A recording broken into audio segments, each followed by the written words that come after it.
In just a moment, as soon as Zoom is done preparing all of that, we'll start the meeting.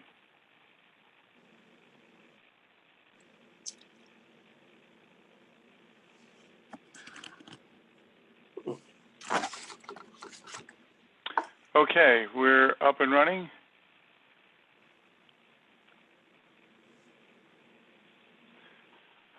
And we'll start with Florence, if you would. Well, I'm Harvey Ferdman. I'm the president of the Maryland Heights Township Democratic Club. We've been meeting jointly with the Creve Township Democratic Club, and I'd like to introduce Florence Pullen, the president of that club, who will make another introduction. So, Florence, the floor is yours. Okay, but I still see this sign up here that welcome to the joint meeting. How do you get rid of that? I'll stop my screen share. Thank you. Okay. Here I am. My lights are. Well, good evening. I'm Florence Terry Pullen, president of the Creve Township Democratic Club. I want to thank our previous committee man, Burton Boxerman, for serving the township of Creve for many, many years. And I would like to introduce our new committee man, David Grant, who will lead us into the Pledge of Allegiance.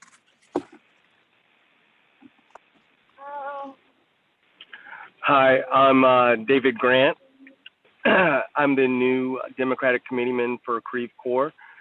And if we all could join together on the Pledge of Allegiance.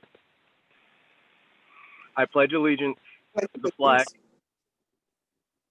of the United States of America and to the republic for which it stands, one nation, under God, indivisible, for liberty and justice for all. Thank you so much, David. Thank you. And now we will have the national anthem. I think this woman needs no introduction, but I think they do introduce her. So I may not have done that, sure. Well, hold on a second. I got to start this over. My technical problem here. Give me a moment.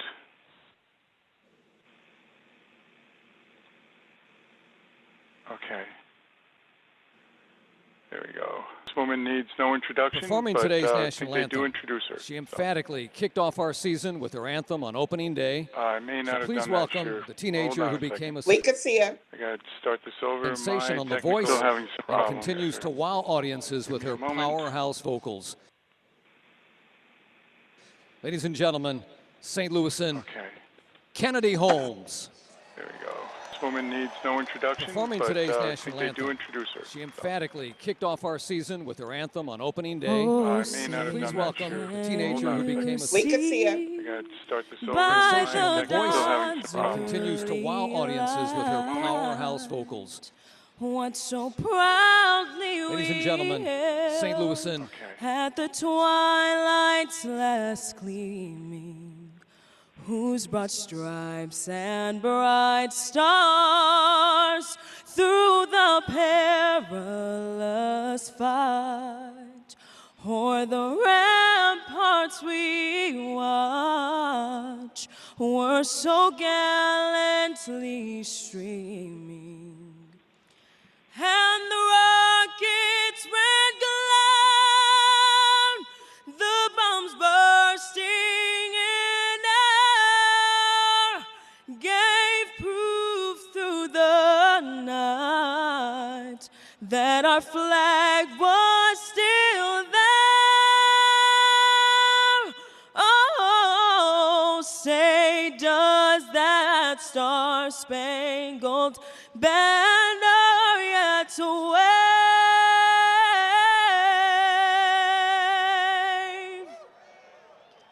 o'er the land of the free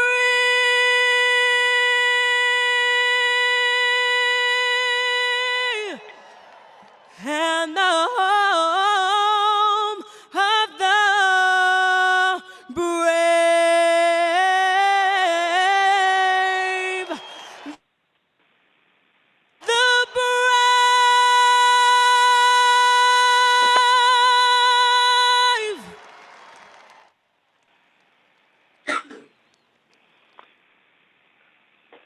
Wow. That's quite moving. Next, I would like to introduce Edward Wu. He's with Jill Shoup's campaign to give us a campaign update. Edward?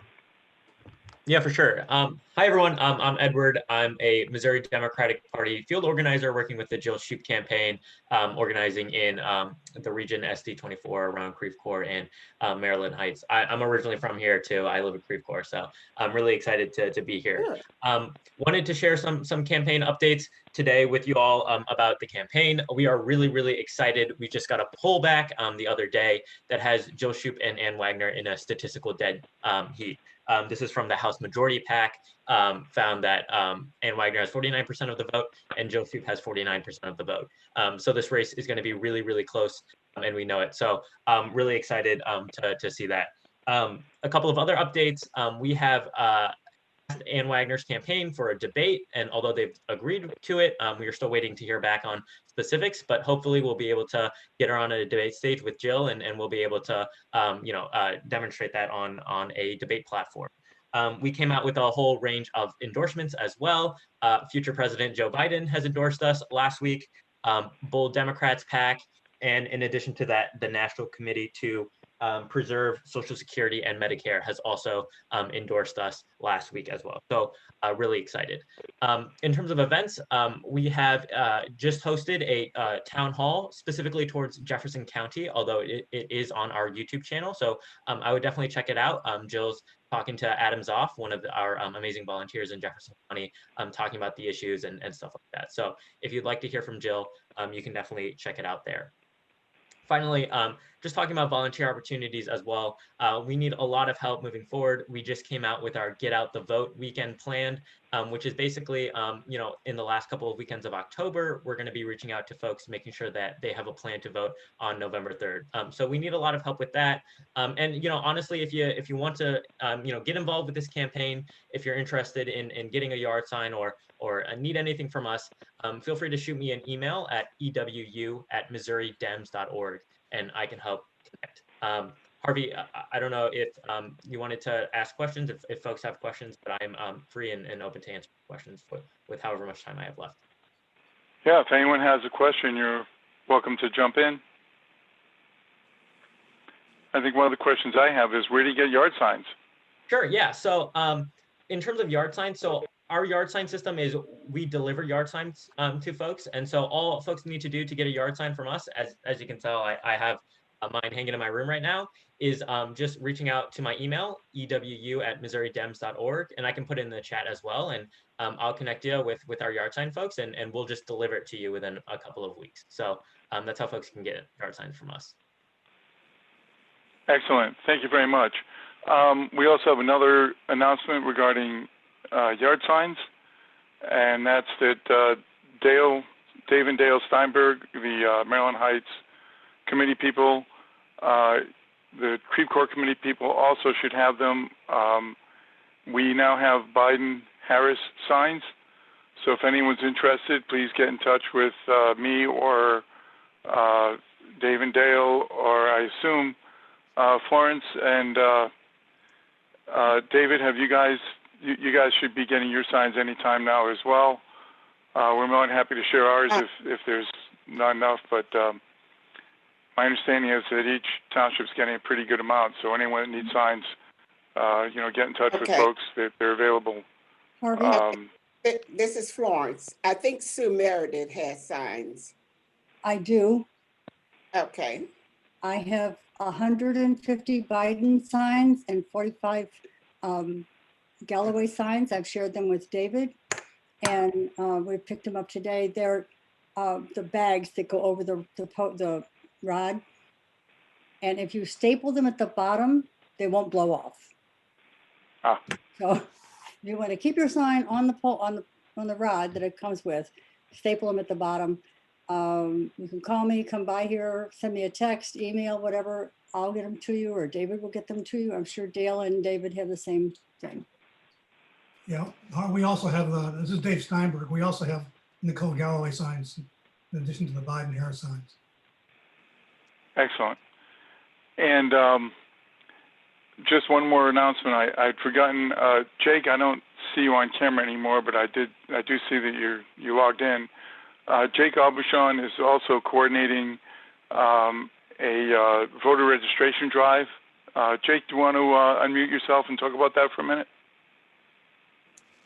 Yeah, sure, Harvey. So we have some door hangers from the St. Louis County Central Committee, and there's a website that they've given us that allows us to identify some houses where unregistered voters are at that we can hang hangers on, knock on their door, try and get in contact with them. And the county party is assured that these are Democratic-leaning voters. So I've been doing it here in my neighborhood. I have some hangers on my house. If you're interested, you can get in contact with me. We've sent out some emails with my phone number, 314-920-1623. And or my email. You can reach out and I can figure out a way to get these hangers in your hands if you want to be doing this stuff in your neighborhood. But it's a real easy way to get involved, and you can socially distance, and the weather's good, so it's been good going so far. Excellent. Jake, if you would put your contact information in the chat box. Sure. When you get a chance. Perfect. Okay, any other announcements before we move into the main program? I can't see everyone, so if you have something, you got to speak up. Okay. Hi, Harvey. Harvey, this is Nicole Greer, Councilwoman for the City of Creve Coeur. I have a couple of things, if it's okay if I announce those. Sure. So if you live in Creve Coeur proper, tomorrow there will be a information session on Prop C, which will be on the ballot in November. It's the parks and stormwater tax.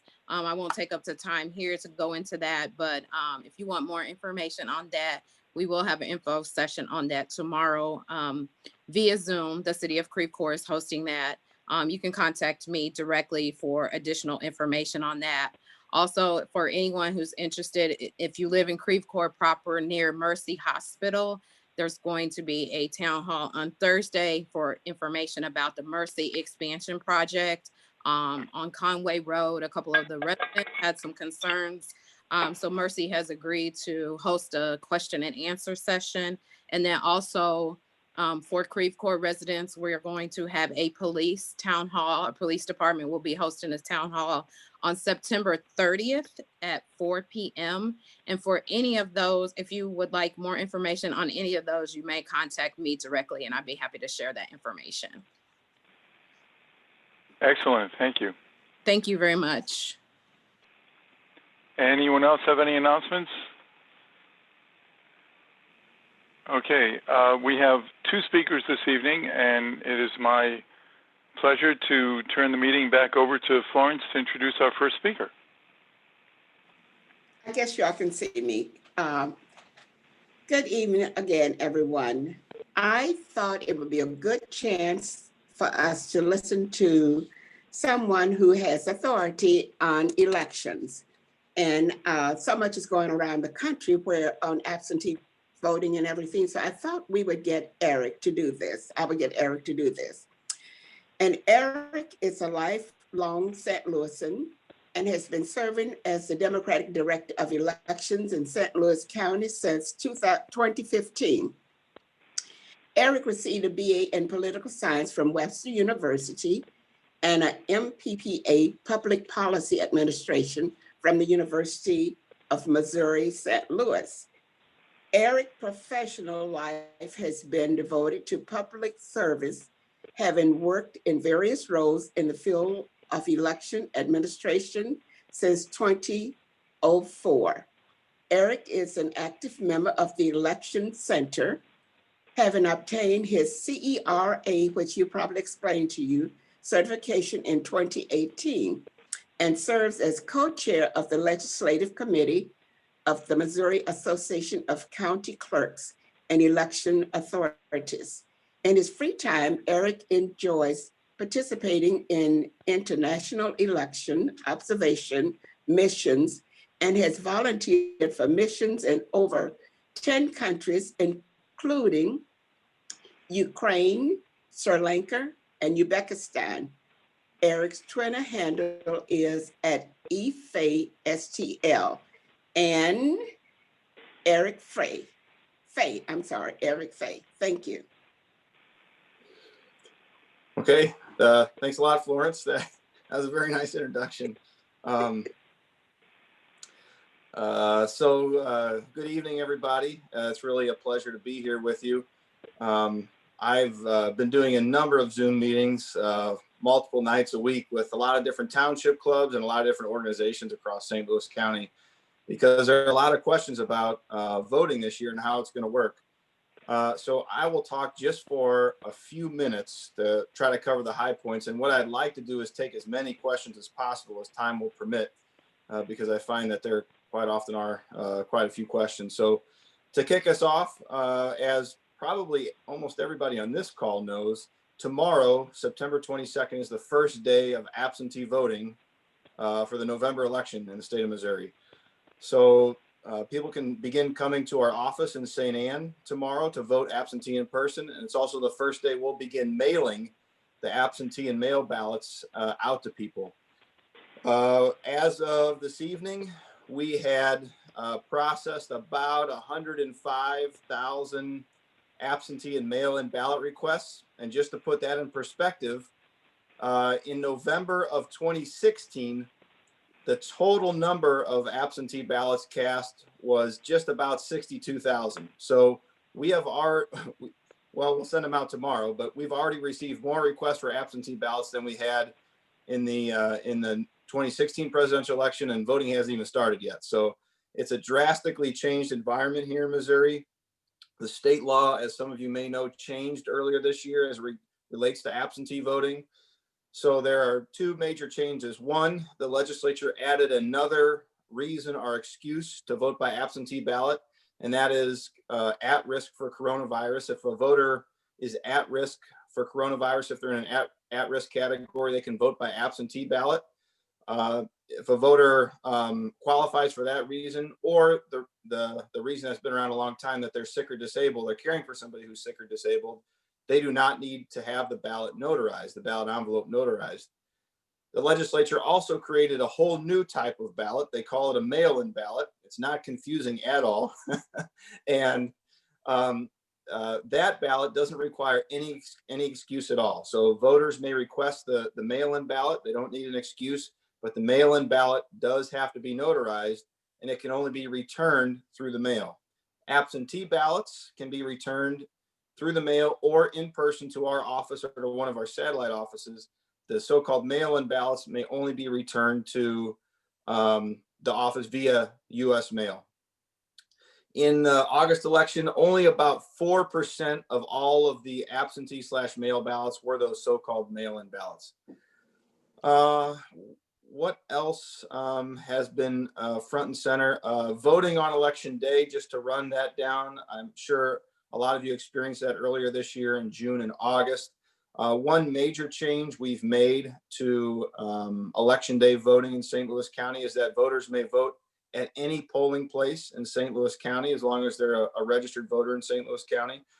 A couple weeks prior to the election, we will send a notification card to every voter in the county, along with the sample ballot, that will give them the information, of course, of the sample ballot and the polling place that is within their precinct. But it will also include the 5 other closest polling places to their precinct, just so they have those at hand. The main reason for this change is that things are very uncertain, obviously, with the pandemic, the coronavirus. If something like a large uptick in the coronavirus occurs in October, then a very frightening scenario is that a lot of the poll workers may then cancel or refuse to work. We might not be able to open all the polling places, and therefore having the ability for people to vote at any polling place really gives a lot of flexibility to voters and the election board on election day. So one last thing before I go to questions I want to mention is that if anybody wants to vote by absentee ballot or mail-in ballot and they have not requested it already, we do strongly encourage people to request those as early as possible. There have been a lot of questions about the Postal Service. And what I've been telling people is this: we have a very close working relationship with the USPS. The folks here in the St. Louis region at the downtown plant, are very dedicated. And in August, overall, the ballots moved pretty well. But you have to remember that the delivery standard of the U.S. Postal Service is not what it used to be. Especially folks of a certain age remember putting a stamp on an envelope, mailing something locally, and it would get there the next day. That does not happen anymore. You have the local delivery standard is 3 to 7 days. And for the August election, we found that most ballots were moving back and forth in 2 to 3 to 4 days. But there were a good number of ballots that took longer, 4 or 5 days, 6 days in some cases. So please give yourself enough time. The postal system will work if you give it enough time. So do not procrastinate. If you or somebody you know wants to vote by mail or absentee ballot, please get that application in as soon as possible. With that, I don't want to just keep blathering on. So I'm very happy to take any questions people have. I have a question. Please. Some people have said, I have heard this, that you should put a first-class stamp on your ballot when you send it back. Is there any reason whatsoever for doing that? A short answer is no. I think that really came about in response to what was happening in some other states. In Missouri, we provide postage prepaid return ballot envelopes. There are some states that require voters to put postage on there. The return ballot envelope, the return ballot postage is prepaid first class postage. Okay. So putting a stamp on the return ballot envelope will not make it go any faster. Okay. It will save St. Louis County, 55 cents or whatever, but that is about it. So you're welcome to do it if you want, but it doesn't help or hurt. I'll put it that way. Okay. And second, I know some people were confused when they got their sample ballot. They thought that was their mail back ballot, their mail-in ballot. I don't know what you can do about that, but there you are. Yeah, no, you're absolutely right. In the August election, our board made a decision to send out sample ballots in a format that is not typical for us, as you noticed, and it did confuse a lot of people. That was done in haste to try to communicate the provisions of the new law, and it ended up being perhaps more confusing than it was helping. For the November election, we'll return to our normal format, the postcard format that comes, like I said, a couple weeks before the election, that gives the polling places and the sample ballot information. I think there was a question in the chat here real quick. Let me go back to that. From Jamie, are you able to reach out to voters who return the ballot and it's missing information? So yes, if a voter votes by mail and we get the ballot back and it's missing something. So the two main things that trip up voters, if they forget to sign the return ballot envelope, or if they fail to get it notarized, if notarization was required of them, then we can't count that ballot. So what we did in August, we had a group of folks come in and help us make phone calls to those voters, telling them that they forgot to sign or forgot to have it notarized, and that they could come to the office and do that, or they could go to the polling place on election day and vote a new ballot. And that's one thing I'd like to emphasize, that a lot of people worry about requesting a ballot. What if it gets lost in the mail? What if my dog eats it? So on and so forth. Or what if I mess it up somehow? If any of those things happen, you can always still go to the polling place on election day and vote. Eric, this is Nicole Greer. I have a question about the satellite in-person absentee voting locations. Will we have those for the November election? And if so, when will they open and when will we know where those are? Yes, we will have satellite locations again, the same ones we had for the August election. The satellite locations open on October 22nd.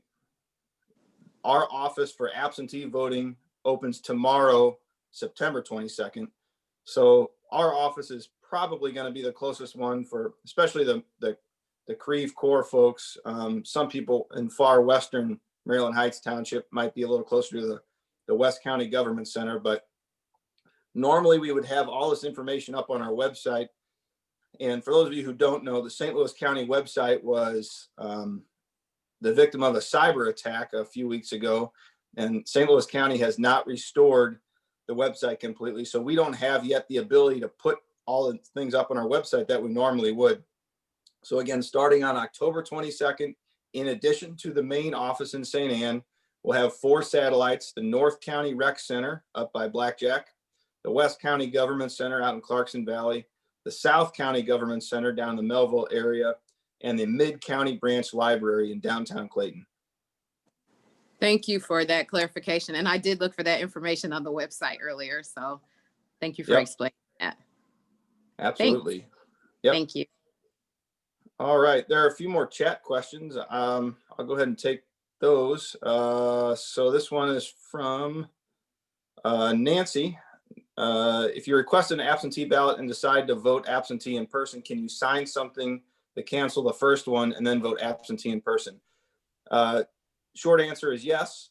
Probably the easiest thing to do, though, if you request an absentee ballot, just fill it out and then bring it back to our office and turn it into us. And then you don't have to wait in another line and fill out another ballot. If you really want to do that, you are welcome to do it, and we will cancel out that previous one. But it's really just easiest to bring in the one you've already filled out and turn it into us. Yeah, go ahead. I was just going to ask another question off of that. Sure. Can you turn in, I mean, if you do an absentee in person, are you actually voting on a machine, or is it a hand filled out ballot? Just like. Yeah, that's a good question. So all ballots in St. Louis County now are, just like the ballots are when you get them through the mail. Yeah, all ballots in St. Louis County now are paper ballots. So almost every voter fills out the ballot by hand. And in the polling place, as you know, you put it through a scanner. But that's the same ballot that we send out to absentee mail-in voters. So it's the same type of ballot, essentially. So it gets put in through a scanner? If you come in to vote absentee in person, you do put the ballot through the scanner at that point. Okay. Let's see. Yep, sure thing. All right. Kathy asked, has the envelope been changed since the primary for the return ballot?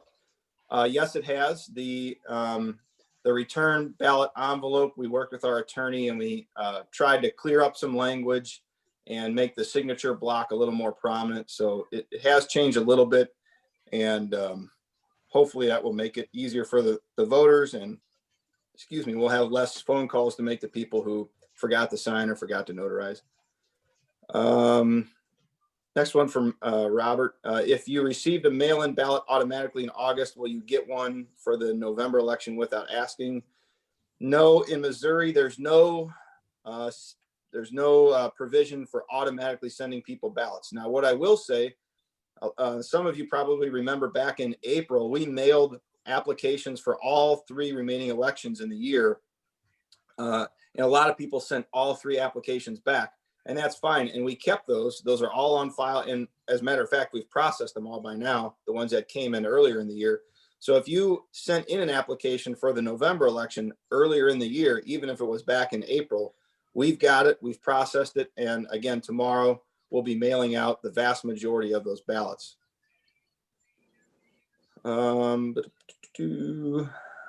Let's see. The next question is there a drop box at the St. Anne office for absentee ballots? Unfortunately, there's not a drop box. Missouri state law doesn't allow for ballot drop boxes at this point, but not right away. But in the couple weeks leading up to the election, we did the same thing in August. We'll have a tent outside the front of our office where people can drive up and drop off their absentee and mail-in ballots, but they do have to sign for them. So it's important to know that only the voter or somebody related within 2 degrees of the voter can drop off an absentee ballot in person. That's why the signature is required. Which kind of leads into an interesting next question from Betsy. Are signatures a cause for rejecting a ballot? Well, the lack of a signature certainly is. If a voter fails to sign the ballot and then they don't cure it, like they don't come to the office and sign it, or they then don't go to the polling place to vote a ballot, then the ballot will be rejected. The ballot does have to be signed. And Betsy, if you're asking about matching of the signature, that can also be an issue, although I will say it's very rare. We do match the signature on the ballot envelope to the signature on file for every ballot we receive back.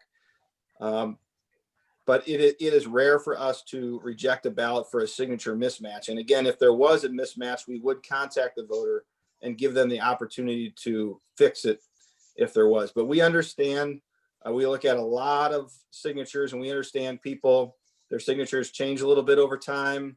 They have injuries, they have disabilities that may change their signature. So we understand that, we take that into account. Sue asked a question here. Can somebody come to the main office and register and vote in the same day? Until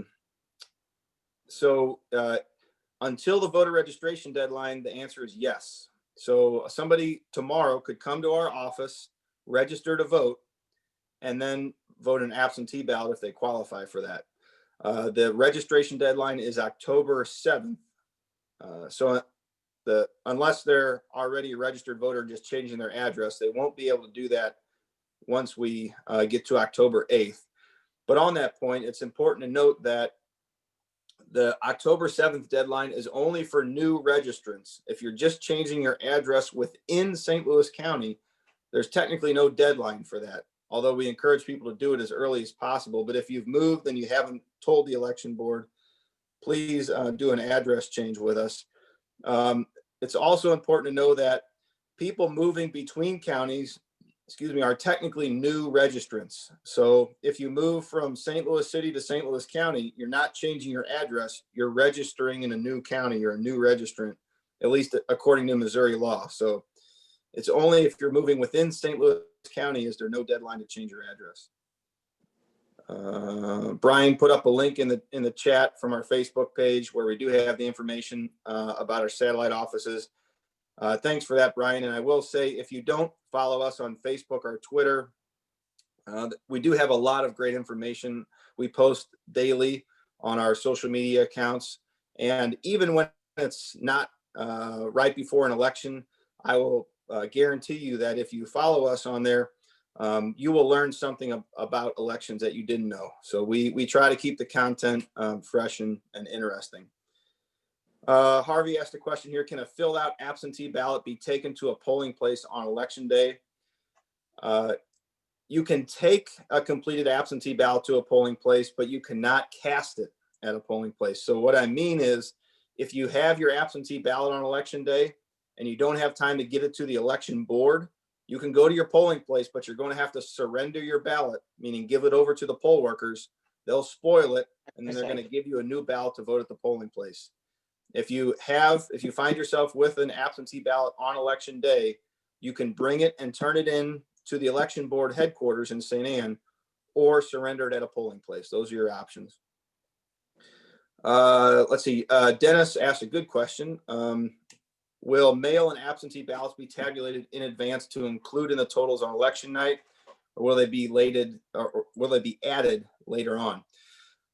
Very good question. And this is going to vary widely from state to state. And as you probably have all heard about crazy things going on in other states about very lengthy and delayed absentee and mail-in ballot results, that should not and hopefully will not be the case in St. Louis County and for most of Missouri. So in Missouri, the process works like this. 5 days prior to the election, the election authority is allowed to begin opening the absentee ballots. We bring in bipartisan teams of election judges. They sit across from the table. They sit across the table from each other, and they open thousands and thousands of ballots. And then we get them all prepared for tabulation on election day. So in June and in August in those elections, we had 98, 99% of the absentee ballots counted and tabulated at 7:30 p.m. on election night. The only absentee ballots we will not have counted and tabulated on election night are those that we receive on election day. We just don't have time on election day to open and go through the whole administrative process with those late arriving ones. But otherwise, we will have everything counted and tabulated on election day. So it's always the case that the first result you see on election night that pops up on the website, those are the absentee ballots. So there's like an urban legend out there that we only count absentee ballots if the race is close, but they're actually almost always the first ballots to be counted, even prior to those at the polling place. All righty. Okay, let's see. Jamie asked, do you need help reaching out to voters who may need to correct any missing information? We don't know yet, Jamie. We're trying to automate some of that voter outreach for voters that send in a ballot that needs some correction. But once we have a better handle on that, we'll be able to reach out to people if need be. Betsy asks, are ballot samples available starting tomorrow? If you come to our office, sample ballots are there. But unfortunately, because of the hack of the county website, we would have had those up, a week ago or so, but we just don't have the ability to put them on the website yet. We were told by the county IT department that should be able to happen today. It didn't happen today, so hopefully tomorrow. But it's just very unfortunate that we can't have them up there yet. But as soon as we're able to get them up there, we will get them up there for everybody. All righty. Florence asks, what about the reason for voting absentee? If it is left off the envelope, will it be rejected? That is a good question. And the answer is no. We cannot reject a ballot for failure to indicate the reason for the ballot. The voter indicated a reason on the application when they submitted that. And if they fail to indicate a reason on the envelope, we'll go back and look at the application to ascertain the reason. So no ballots are rejected for failure to check the box. All righty. I'm happy to keep going through these, but Harvey, I just want to make sure I'm doing okay on time. I want to be respectful of that. So please intercede. Yeah, we're doing fine on time, Eric. Okay. You can keep going if that's fine. Thank you. Okay, great. Okay. Okay. Nancy asks, was the cyber attack just on the St. Louis County BOE? The cyber attack was not directed at the election board. It was directed at the main county website, but we are part of the county's website, and it took down the entire county website. Or actually, I think more accurately, I should say, the county took the website down in an effort to prevent the hack from being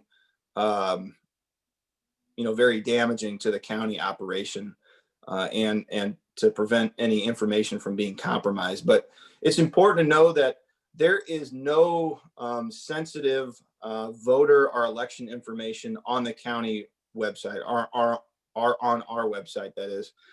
So even in a worst case scenario, if the election board website was compromised in some way, there is nothing on there.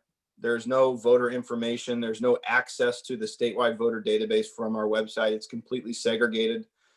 There's nothing sensitive that could be compromised there. And I think it's important to note. Brian asks, is the list of voters requesting a mail or absentee ballot available for campaign use in other states? This is public information. That is a convoluted question, or it's a convoluted answer to a simple question. Missouri law makes this very convoluted.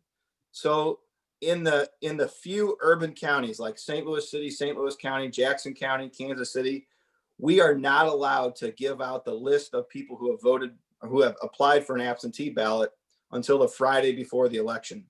All of the rural counties, so if you want the list from Putnam County or Grundy County or whatever, they have to give you that list on a daily basis if you want it up through the election. But we're not allowed to in St. Louis County and in Kansas City and Jackson County. There is one workaround now. It's a recent state law change where a campaign, a statewide campaign or political party can request the information directly from the Secretary of State.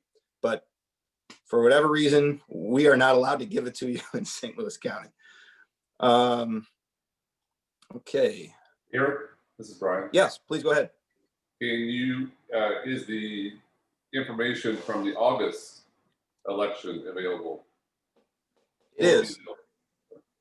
Yes. So you can call our office or come to our office and we can, it's just like requesting a list of people who voted in the prior election or a previous election is pretty simple. It's just like requesting a list of registered voters, like a lot of candidates do prior to an election. But not by party. Brian, that's also in the van. Brian. It is already? Yeah, it's in the van. Okay, thanks. Well, that's even better. That makes it easier for all of you then. Okay. One thing as I look through these questions, one other thing I want to add, ballot tracking.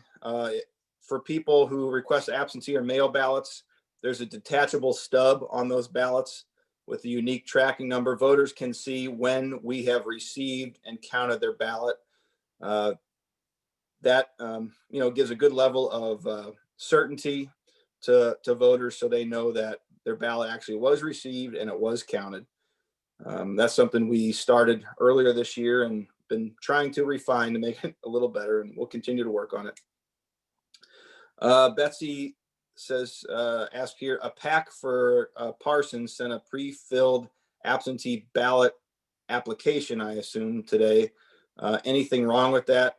No, that's legal in the state of Missouri. There's no prescribed absentee ballot application. Voters can apply in any way they would like, as long as they include all the required information, meaning name, address, date of birth, reason for requesting the ballot, and a signature. So as long as they get all those pieces, it's relatively common for campaigns to include those absentee ballot requests. David asked a good question, do we have a FAQ sheet that we can put up on Facebook? Great question, David. We were working on that today, finalizing it. So hopefully we'll have it up on social media in the next couple of days. It covers all the things I've been talking about tonight. So yes, absolutely. Nancy asks, when those 3 absentee requests, the multiple colored sheets for people over 60, when those are sent, the state, the law hadn't changed yet. She said the state didn't approve the 65 and upward until July. Could the state do that? So we sent those applications out based on the CDC recommendations, which were from age 60 and over. The state law about vulnerability to coronavirus, they chose 65. I don't know why when they wrote that law, but again, anybody can vote by mail now with the new law. But again, if you are at risk for coronavirus, or if you're sick or disabled or caring for somebody who's sick or disabled, if you check one of those 2 reasons, you will not need to have the ballot envelope notarized. Okay. Next question, absentee ballot can be tracked, but won't be counted until election day, correct? That is correct. But once we receive it, just the fact that we receive it means that we are going to count it. It will be counted. So once you see on the tracking that the ballot has been received by the election board, that means it will be counted. There's no reason or opportunity after that point for the ballot to somehow be rejected. We count all absentee ballots that are, the envelopes are properly completed. Okay. One other thing along that point, a question I get sometimes is absentee ballots, that the actual ballots, if a voter makes a mistake on the ballot, do they have to get, spoil the ballot and get a new one? And the answer is no. So if you have an absentee or mail-in ballot and you make an errant mark, or you vote for a candidate that you don't want, we have instructions that come with the ballots that tell you how to mark through the choice you do not want and to fill in the box for the choice you do want. It's even relatively common for us to see notes from voters with lines and arrows saying, no, I really want this guy, you know, please, I want to vote for this guy, or this gal, whatever the case may be. And we adjudicate all those issues prior to election day, and we get the ballot properly counted come election day. So we take care of all those issues prior to election day. All right, I don't see any more questions in the chat just right now. So does anybody else have questions they want to ask? I want to thank you for not only a terrific presentation, but it just sounds like you all are working full time and overtime to do this right under difficult circumstances. So thank you very much. That's nice of you to say. There has been somebody working in the office at the Board of Elections 7 days a week since May. So with maybe the exception of the 4th of July. So we have been going constantly to make this election come off. It's really like running 2 elections at the same time. Probably a third or more of our voters will vote by absentee and mail ballot for this election, and then with the remainder going to a polling place on election day. So it's like running a mail-in election and a polling place election all at the same time. So don't get me wrong, it's a heavy lift. We're trying to do our best. We're not perfect. We'll make some mistakes along the way, but we try our very best to inform voters when things don't go exactly right, and to give them information on how to adapt to that, how to fix their ballot, or to get to a new polling place, or whatever the case may be. Eric, do you have enough poll workers? Well, at this point, I think we're definitely going to have enough Democratic poll workers. We're still very much in need of Republican poll workers. And, you know, this crowd would know better than most. When I tell that to people who aren't, you know, as civically active as everybody on this call, they look at me kind of sideways, but the state law requires an equal number of Republicans and Democrats to staff each polling location. And as St. Louis County becomes more Democratic, it has been difficult to find enough Republican poll workers. So we're very confident we're going to have enough Democrats, barring any unforeseen, you know, pandemic issues. But if you have any Republican friends that might want to work the polls, please send them our way.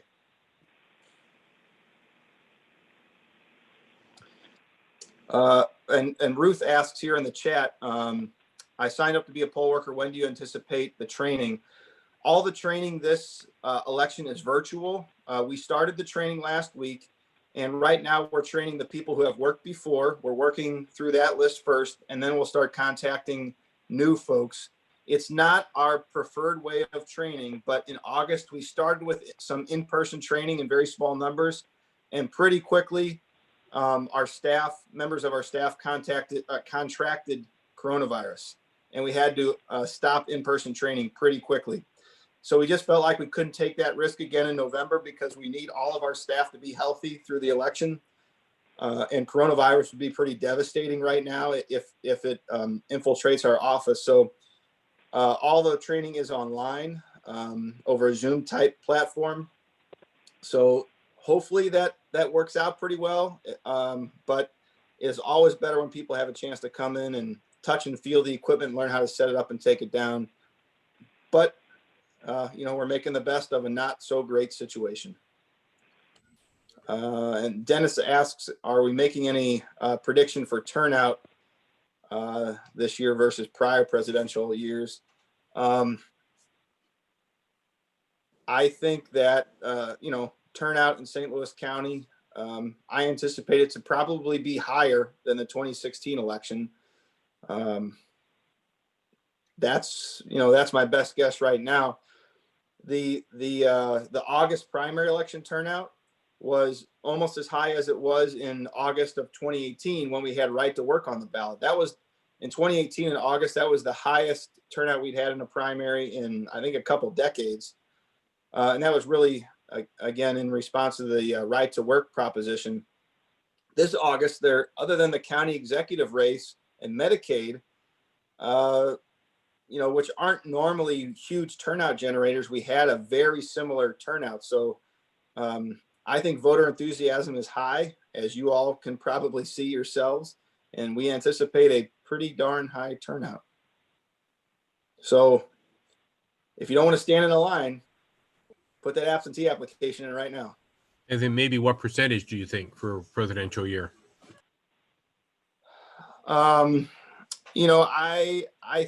last presidential, I want to say in St. Louis County was in the low 70s, like 72%.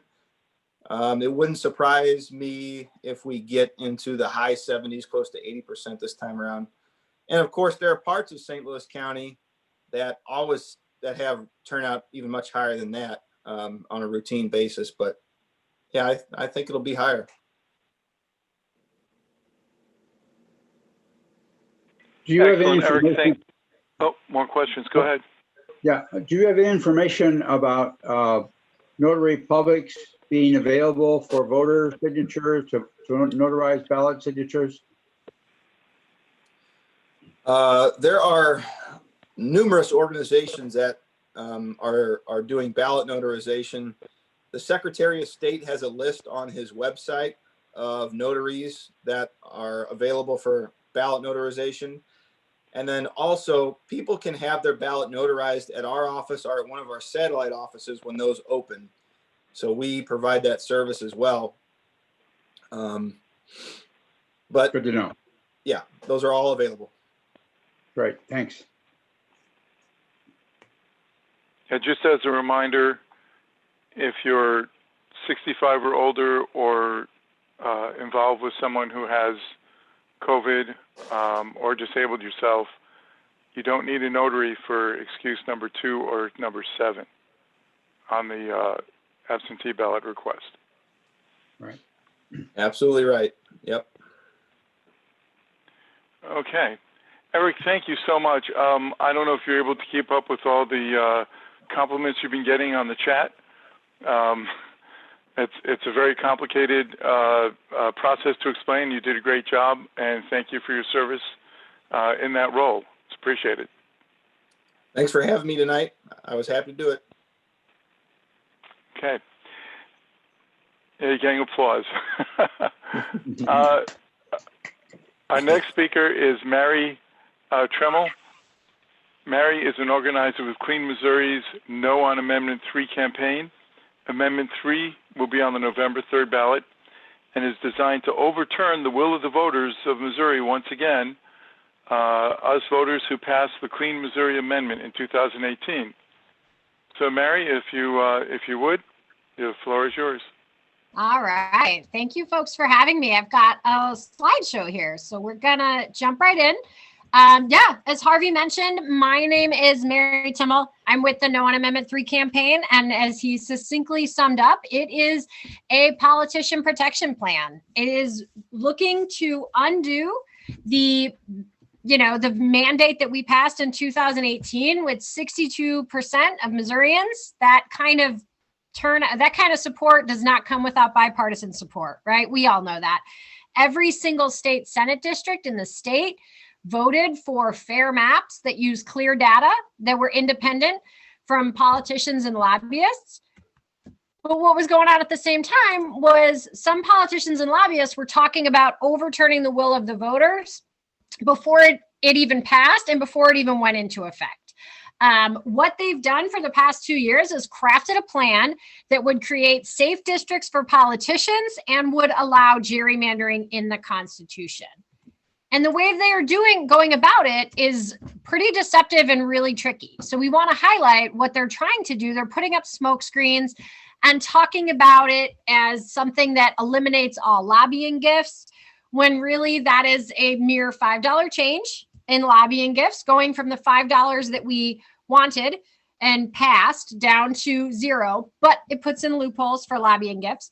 And then they also claim that there's a claim in there about campaign contribution limits for state Senate candidates.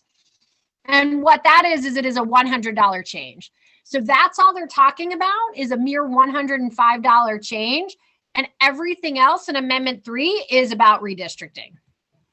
So it has the bad things that you would expect in something that is putting up a bunch of smoke screens to trick you.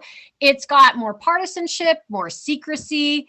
It has carved up communities and weakened protections for voters. And there's new loopholes to help protect favored politicians and partisan interests.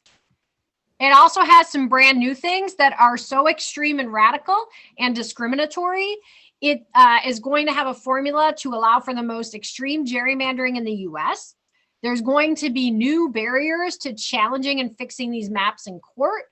And perhaps the most radical change of all is that Amendment 3 is proposing that we stop counting everyone when we do the population count for the maps. And so what we're going to highlight tonight is a couple of the smoke screens that take a few questions, but we're going to dive in. First thing, I know a lot of folks have heard that, oh, everything was challenged in court. The ballot language was challenged. It was. And 2 different courts found it to be, these are quotes, literally false, that voters are likely to be misled, and that nearly every aspect of this statement is wrong or misleading. And so the thing about that is, okay, well, we know that, but we still have to make sure voters know that as well.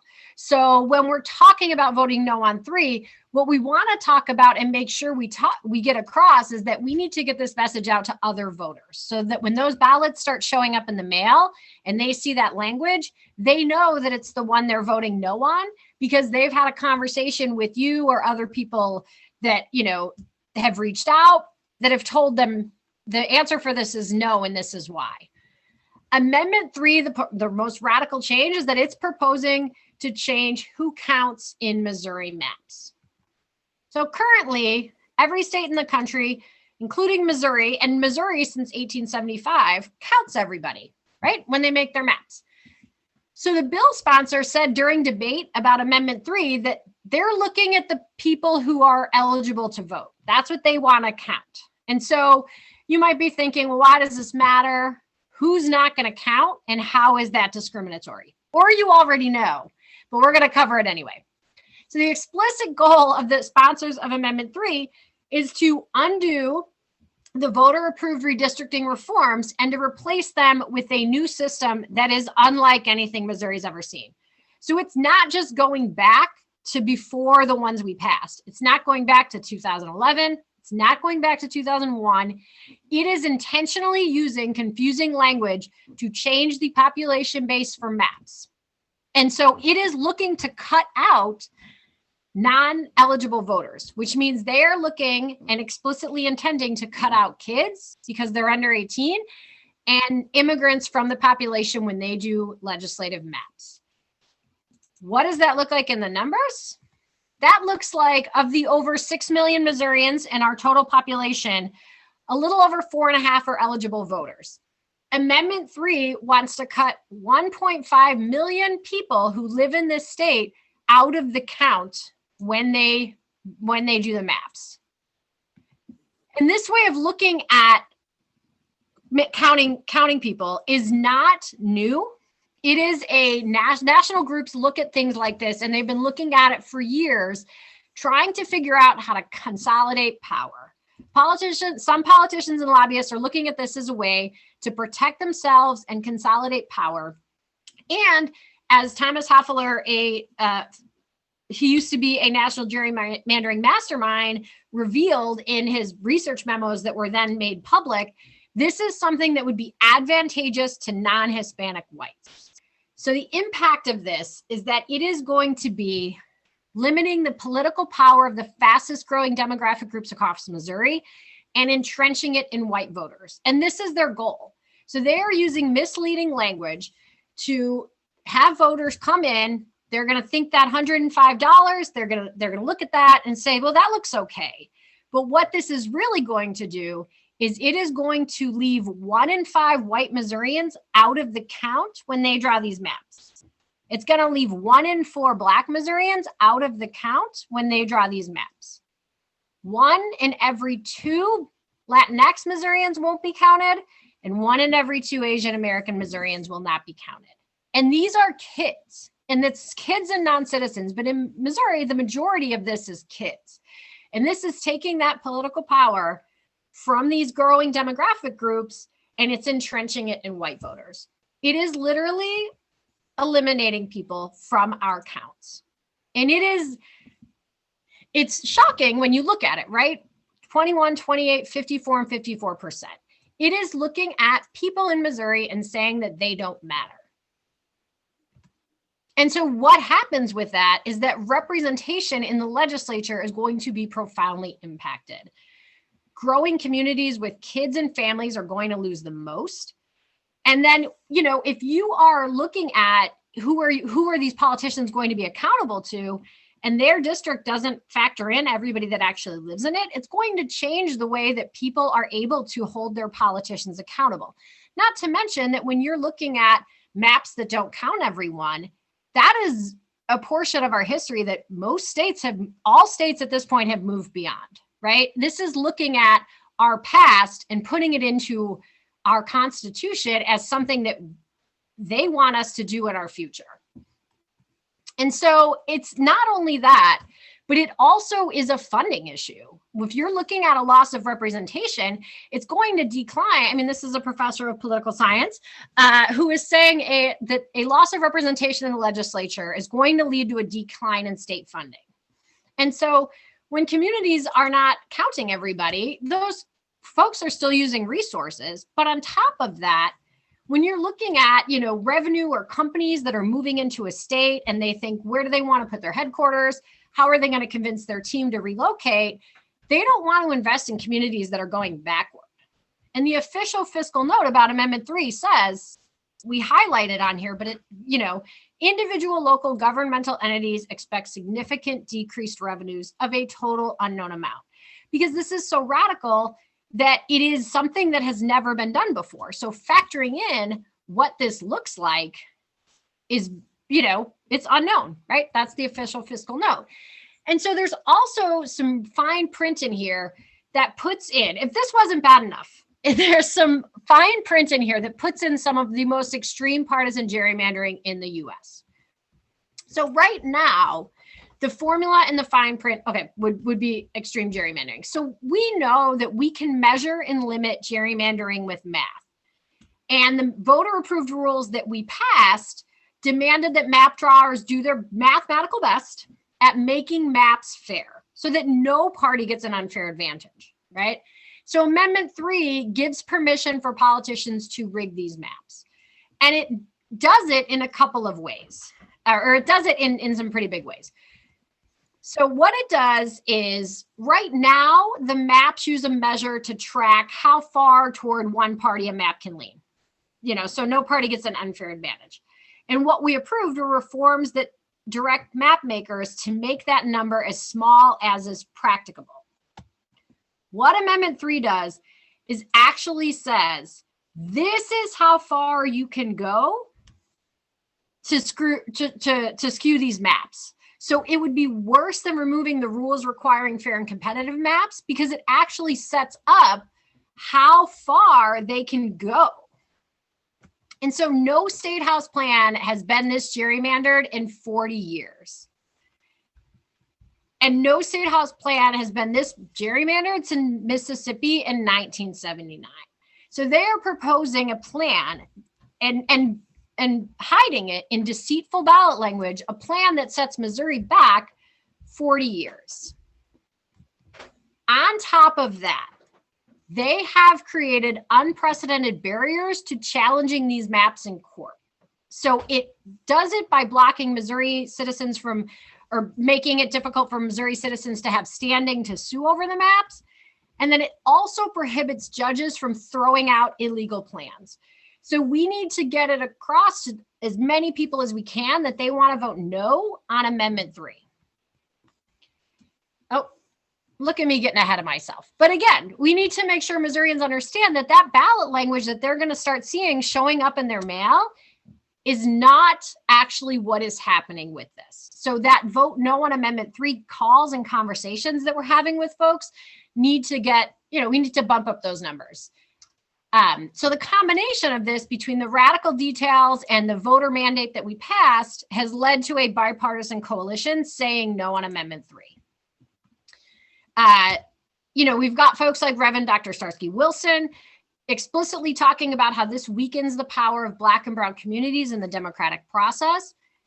And then we also have folks like, former GOP Senator Jack Danforth, talking about how Amendment 3 would overturn voter-approved redistricting reforms before they could even take effect. And I think that's important to acknowledge too.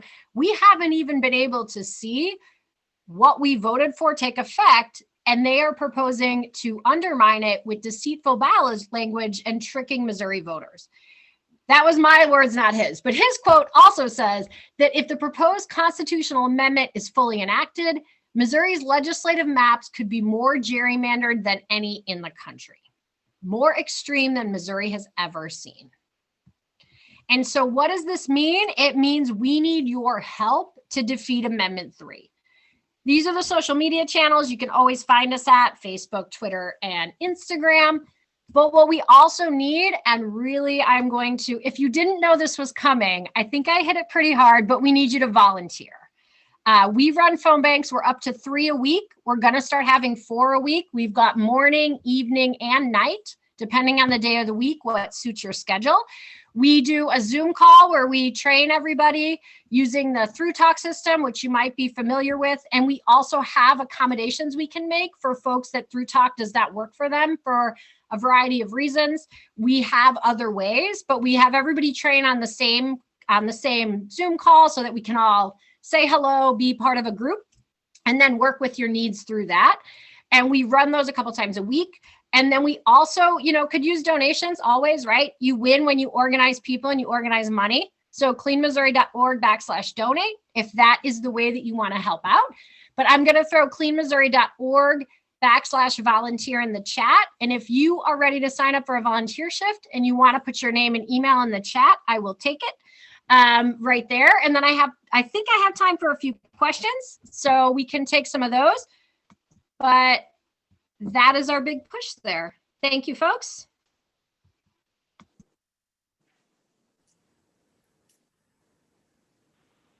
And I want to say I see Ruth in the chat that she's doing calls. Thank you, Ruth. We love having you in there. Awesome. If anyone has any questions, just go ahead and speak up.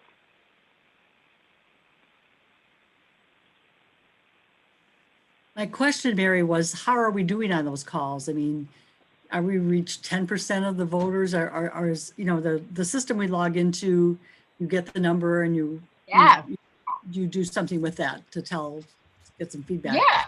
How are we doing? Have we, it's a huge state and we got a lot of people.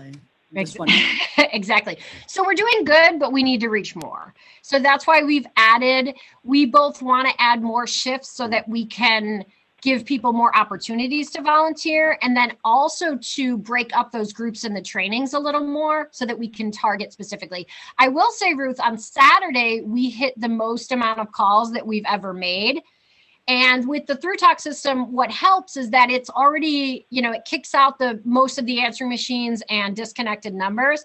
So when you're getting connections, they're generally with a person, right? So it's a lot faster to work through that.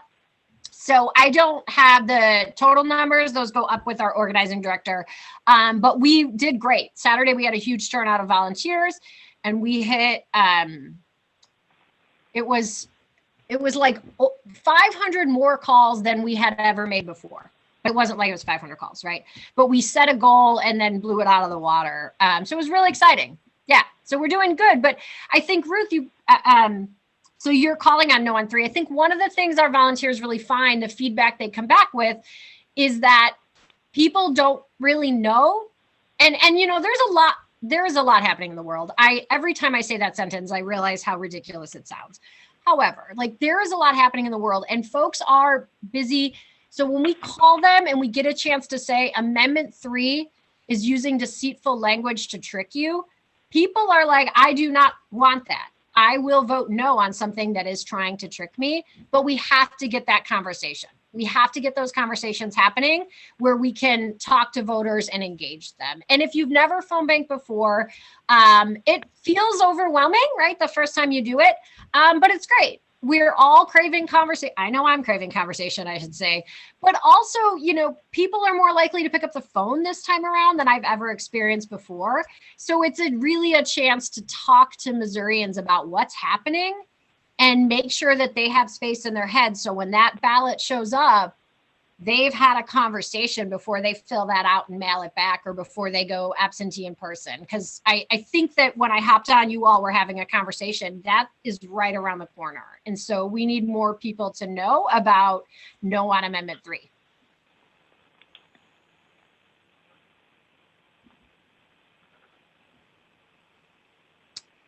All right. Are there any other questions? Yeah, I'm going to throw my email in here if you have any follow-up questions later. And then Harvey has it as well. And I threw in a link to our volunteer sign-up sheet. And thank you, everyone. I look forward to seeing you on a Zoom making phone calls in a couple of days. Have a great night. Thank you. That was a great presentation, and they're doing some honorable work there. That's what we really need to get this legislature under control. I do see someone asking about a postcard campaign. So we're not funding a postcard campaign. We're really trying to make sure that that's trackable, like that all our conversations are trackable. If someone wanted to mail postcards, we're not going to, you know, we're not going to say no, but we really want to do conversations that we know they happened, right? Like we want to make sure that we're getting that feedback from the voter. So I just caught that, and thank you, Harvey. I won't take any more of your time, but I just realized I saw that. Sometimes you have another question. They're asking, do you have yard signs available? We do. If you donate on our website, you can get a yard sign there, and depending on where you live, there will be a place where you can pick that up, or you can wait for it to come in the mail. Either way, yeah. Excellent. All right. Thanks, folks. Are there any other questions? Okay. Well, Payar, Missouri. Oh, this is a constitutional amendment? Correct. What percentage of the votes do they need to get for it to pass? Oh, just half, or Really? you know, Simple majority? Yeah. Okay. Yeah, which is different than, you know, when we passed the constitutional amendment that was citizen initiated, we got 60% of Missourians who said, we want these clear, fair maps, right? And they're trying with their politician initiated to sneak in, trick us, and change that all back. So we want to say no on Amendment 3. Very good. You Thank you. sign behind me. All right. Bye, folks. Have a great night. Thank you. Before we conclude, just a quick reminder for people, if you want a copy of the chat, if you're on a computer and you go to the three dots on the bottom right-hand side of your screen, usually, you'll have the ability to copy to save the chat. Unfortunately, that's not a feature available on cell phones. It's in the chat box itself. So you have to open the chat box, and then there's three dots, and you can hit save chat if you wish. The other thing, just quick reminder, if you're interested in yard signs for Governor to be Nicole, hopefully, President to be Biden, and Vice President Harris, contact your committee people or your club presidents. I think committee people probably the first stop, or in my case, I will have some also. And remember the project to register unregistered voters. It's basically hanging door hangers. I was shocked to find out there's 22,000 unregistered voters in St. Louis County. Not all those are leaning Democrats, but the leaning Democrats are the ones where we're trying to reach. So contact Jake Aubuchon. Again, his information's in the chat box. Unless anyone has any other announcements or comments, we'll conclude the meeting. This is Florence. Yeah. I just want to thank everyone for tuning in this evening, and also don't forget to talk to your friends or neighbors about voting. Make sure they get out to the polls this year. And also, our next meeting is October 19th, So if you have a topic for us to look into, please contact me or Harvey and let us know your interest. And I certainly thank you again for coming out. Yes, we would like to hear that. We're more than happy to put together programs around whatever may be of interest. One other thing, there's an interesting phenomenon called drop-off for people that primarily come out for the presidential elections, and then they don't vote down ballot. So if you have friends who are infrequent voters, please emphasize how important it is to vote the whole ballot. We must replace this Missouri legislature with good, strong Democrats.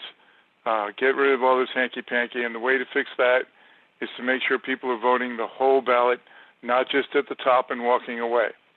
It's an interesting statistic that the highest voter drop-off is in the highest, strongest Democratic precincts. So please remind people to vote the entire ballot. That's during presidentials that statistic applies. Again, thank you all very much, and unless I hear otherwise, we'll close the meeting. Okay, have a good evening. See you next month. Thank you.